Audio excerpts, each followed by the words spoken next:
समजा तुम्ही हा बॉक्स समोरून बघत आहात आणि वरून बघत आहात, तर तुम्हाला तो सारख्याच प्रकारे दिसतो का? नाही, कारण समोरून बघत असताना आपल्याला त्याची अशा प्रकारे एकच बाजू दिसते आणि जर आपण तो बॉक्स वरून बघत आहात तर आपल्याला त्या बॉक्सची अशा प्रकारची त्रिमितीय रचना असलेली दिसते. म्हणजेच आपण या एकाच वस्तूला वेगवेगळ्या बाजूंनी पाहिले तर ती वस्तू वेगळ्या प्रकारची दिसते. आणि अशाच प्रकारे या व्हिडिओमध्ये आपण द्विमितीय वस्तू म्हणजे 2D ऑब्जेक्ट्स आणि त्रिमितीय वस्तू म्हणजे 3D ऑब्जेक्ट्स हे बघणार आहोत. तर चला आपण सगळ्यात पहिले द्विमितीय वस्तू बघूया. तर द्विमितीय वस्तूला अशा प्रकारे फक्त लांबी आणि रुंदी असते, त्याला खोली किंवा उंची नसते. म्हणजेच ज्या प्रकारे आपण वहीचे एखादे पान बघू शकतो किंवा एखाद्या पानावर काढलेले चित्र बघू शकतो, तर अशा ज्या वस्तू असतात त्यांना लांबी आणि रुंदी असते. आणि ज्या त्रिमितीय वस्तू असतात त्यांना लांबी, रुंदी आणि उंचीसुद्धा असते. आणि म्हणून आपण या दोन वस्तूंमध्ये नीट फरक सांगू शकतो की त्रिमितीय वस्तू कुठली आणि द्विमितीय वस्तू कुठली. आणि जेव्हा आपल्याला एखादी त्रिमितीय वस्तू ही सर्व बाजूंनी दाखवायची असेल तेव्हा आपण तिचं चित्र हे अशा प्रकारे काढतो. म्हणजेच तिचं समोरून दिसणारं चित्र, बाजूने दिसणारं चित्र आणि वरून दिसणारं चित्र.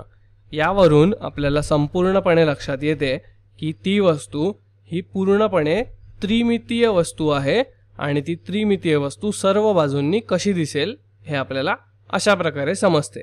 आता बघा आपण एक पुढचं उदाहरण बघूया. तर आपल्याकडे हा एक वाघ आहे आणि या वाघाचं आपल्याकडे एक चित्र आहे. आता ह्या वाघाचं चित्र आपण जे आत्ता बघत आहोत ते आहे द्विमितीय चित्र आणि ते आपल्याला समोरून दिसत आहे.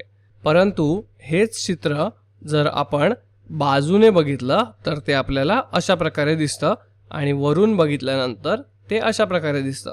आणि ही तिन्ही चित्र बघून आपल्याला हे समजतं आहे की ही एक त्रिमितीय वस्तू आहे. तर अशा त्रिमितीय वस्तूंची आपण कितीही द्विमितीय चित्र काढू शकतो आणि त्यावरून हे ठरवू शकतो की ती त्रिमितीय वस्तू कशा प्रकारची आहे, किती आकाराची आहे, किती उंचीची आहे. चला आता आपण पुढे अजून एक उदाहरण बघूया. तर ह्या उदाहरणामध्ये आपल्याला एक चेंडू दिलेला आहे. आता या चेंडूचं समोरून दिसणारं चित्र, बाजूने दिसणारं आणि वरून दिसणारं चित्र हे सर्व बाजूनी समानच आहे. आणि म्हणून जेव्हा आपण अशा प्रकारे एखादे त्रिमितीय वर्तुळाचे चित्र काढतो तेव्हा ते सर्व बाजूनी अशा प्रकारे जवळपास समानच दिसते. आणि त्याचं हे आपण एक उदाहरण बघितलेलं आहे. चला आपण पुढे जर एक बाटली घेतली आणि बाटली ही एक त्रिमितीय वस्तू आहे ज्याची आपण द्विमितीय चित्र काढली तर ती कशी दिसतात हे आपण बघूया. तर बाटलीचं समोरून दिसणारं चित्र हे आपल्या समोर आहे. त्यानंतर बाजूने दिसणारं चित्र हे इथे आपण अशा प्रकारे बघतोय आणि वरून दिसणाऱ्या चित्रामध्ये आपल्याला बाटलीचं फक्त वरचं बुच दिसतंय. आणि या त्रिमितीय बाटलीची अशा प्रकारे आपण द्विमितीय चित्र इथे काढलेली आहेत. छान. आता ह्याच्या पुढे आपण अजून एक वस्तू बघूया आणि ते आहे आपल्या सगळ्यांचा आवडता आईस्क्रीम. आता आईस्क्रीम मधला हा जो खालचा शंकू आहे तो शंकू कशा प्रकारे दिसतो ते बघूया. तर हा शंकू पाहत असताना तो समोरून अशा प्रकारे दिसतो, त्यानंतर बाजूने आईस्क्रीम हे अशा प्रकारे दिसतं आणि वरून बघितलेलं असताना वरून आपल्याला तो खालचा शंकू पूर्णपणे दिसत नाहीये, वरचं आईस्क्रीम आणि वर ठेवलेली चेरी दिसते.